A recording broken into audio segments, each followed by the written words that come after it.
Хотел бы отметить, что период действия особо противопожарного режима, разведение костров, сжигание сухой травы и мусора на всей территории Республики Татарстан запрещено.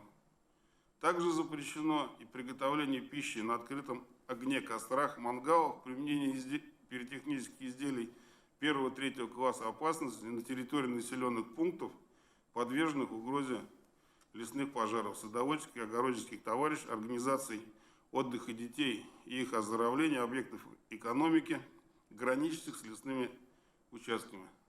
На остальной территории приготовление пищи на открытом огне не запрещено, но при этом требуется соблюдать следующие условия. Пища должна готовиться в специально определенном месте, в несгораемых емкостях, то есть в мангалах. До сгораемых построек должно быть не менее 5 метров. Территория вокруг емкости в радиусе 2 метров должна быть очищена от сухой травы и горючего мусора. В течение всего периода использования открытого огня до прекращения процесса тления должны осуществляться контроль за нераспространением горения за пределы очаговой зоны. Хотел бы напомнить, что за несоблюдение требований пожарной безопасности в период особого противопожарного режима повышена мера административной ответственности в 2 раза.